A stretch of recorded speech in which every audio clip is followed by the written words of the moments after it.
বিশ্বকাপের শুরুটা মোটেও ভালো হয়নি পাকিস্তানের, টানা 2 ম্যাচে হেরেছে তারা। তাই সমালোচনা শুনতে হচ্ছে বাবর আজমদের। দেশটির সাবেক এই ক্রিকেটার ও সাবেক প্রধান নির্বাচক মোহাম্মদ ওয়াসিম মনে করেন পাকিস্তান দলের কয়েকজন ক্রিকেটারকে স্কোয়াডে থাকার যোগ্যই না। এই ক্রিকেটাররা দলে থাকলে কখনোই জিততে পারবে না পাকিস্তান। চলতি টি-20 বিশ্বকাপের শুরুটা ভীষণ বাজে হয়েছে পাকিস্তানের। যুক্তরাষ্ট্রের বিপক্ষে সুপার ওভারে রোমাঞ্চে হেরে যাওয়া দলটি পরের ম্যাচে চিরপ্রতিদ্বন্দ্বী ভারতকে বাগে পেয়েও পারেনি জিততে। 2 ম্যাচে একটা পর্যায় পর্যন্ত জয়ের জোরালো সম্ভাবনা ছিল তাদের।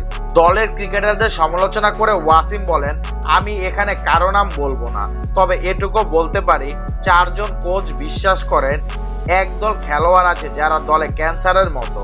তারা দলে থাকলে এই দল জিততে পারবে না। আমি তাদের বাদ দেওয়ার চেষ্টা করেছি, কিন্তু টিম ম্যানেজমেন্ট আবারও তাদের ফিরিয়ে আনার সিদ্ধান্ত নিয়েছে। পাঁজরের চোটে বিশ্বকাপে পাকিস্তানের প্রথম ম্যাচ খেলতে পারেননি ইমাদ ওয়াসিম। সাবেক ক্রিকেটার মোহাম্মদ ওয়াসিমের মতে মিথ্যা তথ্য দিয়ে সবাইকে বিভ্রান্ত করছে এই ক্রিকেটার।